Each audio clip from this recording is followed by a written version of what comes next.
Hey, Richie Smith here from LensWizard.com to talk about watermarks today. So I get asked a lot, how do you put that cool watermark in your image? And I mean, if you have a mobile device, uh, there's many apps out there that will do watermarks. But I put my image in with Adobe Lightroom. So if you have Adobe Lightroom, this video is for you because I'm going to show you in the first part how I put it in. Very simple to put it in Adobe Lightroom. And in the second video, I'm going to show you how I actually created the watermark in Photoshop to then be used in Adobe Lightroom. So if we click over, go to Adobe Lightroom, we see an image here that I just mocked up of Kendall, like a movie style poster, and I'm ready to output it. So if you have Lightroom, you're kind of pretty much familiar with a lot of stuff, develop module, library, all that. But some people don't know that they can actually put a watermark in. So let's bring up the export dialog, because that's when it goes in. It goes in automatically when you export. So Control Shift E is a keyboard shortcut to bring up the export dialog box. And the reason some people don't know about it, for one, on my computer screen and the resolution and everything, I actually have to scroll down to see it. And if you have it closed, of course you see the watermark label here, but when you open that, so the first time you would see nothing here, and if you did choose for the first time, you would have simple copyright watermark. But let's click on this and you'll see all of my watermarks that I have saved already from last year and even from 2014, and one's for my catering website. But if we click on Edit Watermarks, it brings up this dialog box over here. Now if I want to, I can choose 016 LR for lower right, and it's the white one. So if you're doing it for the first time, you have a choice up here. It's either going to be text or it's going to be graphic. In this case, we want graphic. So what we're going to do in the next video, I'm going to show you how I create the image that we're pulling from to put in here.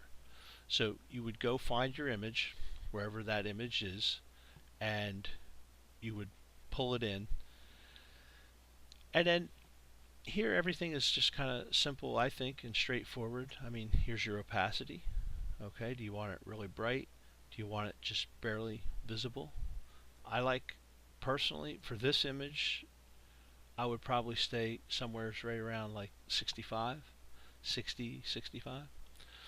I don't like to use the fit or fill because my personal preference is I don't like my watermark usually to touch my main element. Again, I'm not so much worried about somebody ripping the image off. I just put it there. It's my brand. It's my label.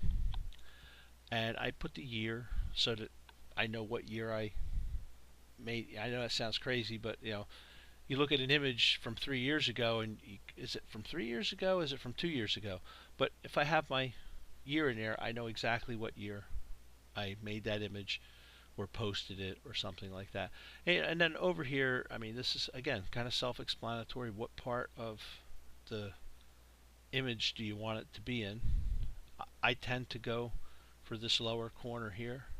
Now if you want, you can grab these handles here and you can change it that way. You can also change the proportion up here. So now if I click save, dialog box comes up to give it a name and save it. Well, I already have this one saved, so there's no need for me to really save it. But if I was doing this for the first time, I would save it there. But up here, if I wanted to, I have to go down here and update preset. Okay, now it did save my update. Over here now this turned to done. So we're done.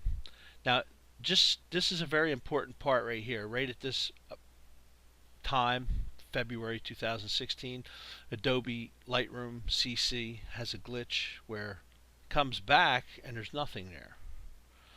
This just started like a couple weeks ago. I don't know. They'll get it worked out, I'm sure, with an update. But just so you know, you come back and it's not there. And what it'll do is it'll just default to the text generic. So we choose that, and then we choose export, and we have the rest of our information in here. You know, we're sending it to this folder, and we're sending it, you know, at a resolution 120 to print on the web, or print to post up to the web, and long size 1500 pixels. This is my standard, like if I was posting something to Facebook or even to my blog for that matter. So we hit export. We see our status bar up here. Of course, you hear the sound, and we open it, and there we have the watermark. And now in the next video, I will show you how I actually make a PNG file. You can make a JPEG, it doesn't matter, but we're going to do it in Photoshop, and it's real quick and it's real easy. So click on that, unless you already have a graphic that you want to use and it's already done. But if you need to make a graphic, go to part 2 of this video.